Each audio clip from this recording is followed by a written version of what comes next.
Okay, I am so excited for this video because see here, this is the latest M3 Pro MacBook, costs around 2 lakh rupees, 918 on Cinebench. But now, check this out. This is the latest from Asus, the VivoBook S15 OLED. It costs much less than a MacBook and it scores 1093 on Cinebench, 20% faster. And you know what's the best part? This is not running on Intel or AMD. Rather, it is running on a Snapdragon ARM CPU, the same CPU that runs your smartphone. Like what?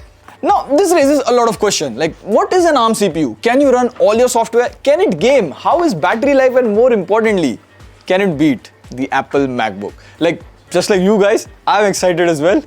Let's go. Excitement, let's go. Now, if this is your first time buying a laptop, here's what you get inside the box. There's simple laptop Type-C charging cable. And here's something very interesting. So you get this cardboard box and it can convert into a laptop stand. And before I get into the meat of the laptop, let me show you a quick overview of the laptop first. Like, this is from the Asus VivoBook series, so it follows some similarities. It's very sleek looking. You have the silver variant here.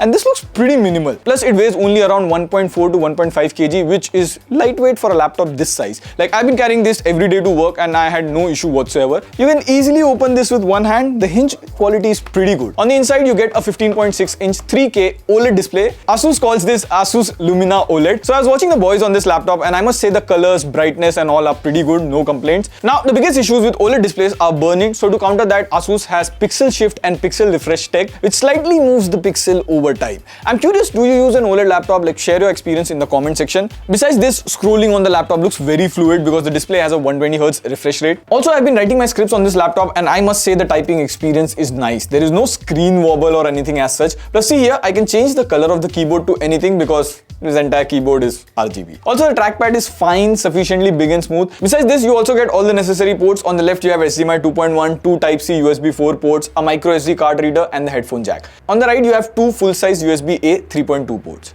Now, coming to performance, things are very interesting. In fact, I need to explain 2 important things here. First is the CPU itself. So this is running on the brand new Snapdragon X Elite X1E7800 CPU. I mean, why can't they give simple names? And this is an ARM CPU, like, let me explain with my intellectual classes.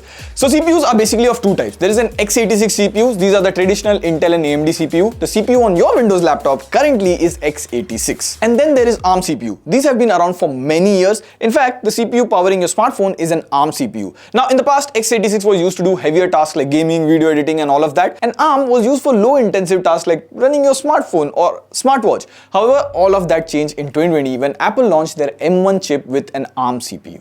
Those machines were powerful enough to do video editing, 3D rendering, and the battery life was off the charts. Fun fact, can you tell me which was the first Windows machine on ARMs? The comment section is all yours. Now, there are phone fan profiles here under my Asus app. For the benchmark, we ran them at full speed. This is 50 watts of max power. Now, you might find this score weird because this is Cinebench R24. It is meant for ARM-based CPUs. It scored 1093, more than the latest M3 MacBook Pro. This was Geekbench and this is Crystal Disk Mark. Like, benchmark-wise, the laptop is right up there. However, there is a catch. We'll get to that in just a moment. Now, I won't go much into detail with graphs and charts because, frankly, it will get very confusing for you, me, and our graphic designer. Rather, let's talk about practical experiences. Writing documents, browsing the web, watching videos and all of that, for the most part, it just flies. Now, even tried my hands on Photoshop and there too the performance was fine. No lag or nothing. Because Google Chrome, Photoshop and all of this, these are the ARM versions of their software and they are meant to run on this hardware. This brings me to the second thing that I should explain, emulation. And I'll keep it simple for everyone. See, suppose software A is made for x86. Now, this cannot run on ARM CPU natively. Rather, there has to be a middleman or a translator which can make the software A compatible to run on an ARM CPU. The process is called emulation. And in the past, there was performance hit whenever you run a software via emulation. But here, I really didn't notice that much of a difference in performance. Like, see, this is Slack. It is running via emulation. Zero problems. Now, it is too early to say if all your softwares will work fine via emulation, but in my usage, the ones that I use mostly run fine on emulation. Now, I'll stress mostly because I did notice a few hiccups here and there. Like, I always use this app called Core Temp, which gives me the reading of temperature. But see, if I go and run it, it doesn't work. Like, I know this is not designed for gaming, but come on. It is a Windows machine, so can it run games? So I tried playing Counter-Strike 2 on this with medium setting at 1080p. The game was very laggy, stuttering and frame drops.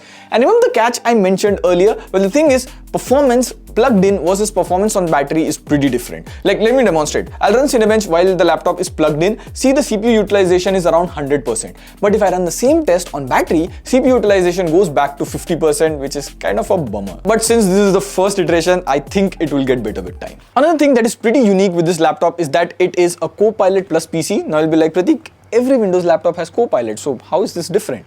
Well, to be certified as Copilot plus PC, the CPU has to have an NPU that is capable of 40 TOPS. Now, there are three really cool things that you can do with AI on device. First is co-creator on Paint. Like, see here, I can just randomly draw something on Paint, type in a little description of what exactly I want, and it will instantly generate an image. Now, I can even change the style and everything. Number two, you get tons of webcam feature. This is a 1080p webcam, and you get cool AI features like background blur, automatic framing, and all of that. Now, here's something cool. See, there are three cool creative filters. I'll select animated and woo, and I look so young. And number three would be live captions. So if you're watching any movie and you just don't have the subtitle, just turn on live caption and AI will generate the subtitles for you. Now, talking about battery life is something interesting. See, in the past, Windows laptops had average battery life, but with the ARM, we expect battery life to be really good. And in my usage doing medium to heavy tasks, I would say that the battery life is really good. Like, it easily runs 13 to 14 hours on a full charge. And you also get a 90 watts charger. So in around 1 hour or so, it charges easily to 70%. So yeah, that was our first look at the all new Asus VivoBook S15 OLED. And I hope the video answered most of your questions. To sum up, good performance, great display, AI implementation is decent, but the $1,000,000 question is, can it beat a MacBook? Well, from a cost perspective, it has already beaten a MacBook because this starts from 1,24,990 rupees, whereas the latest MacBook costs somewhere around 1.6 lakh. That being said, there are two areas that need refinement. Performance when the laptop is not plugged in, and more native ARM software. But I'm hopeful, as more and more brands adapt ARM, software developers will have more incentive to develop for ARM, and that only time will tell. And if you want to get your hands on this laptop, you can check it out in Flipkart or the Asus online store. So how did you like this video? Let us know in the comment section, and I'll see you in the next one. Pew, pew, pew.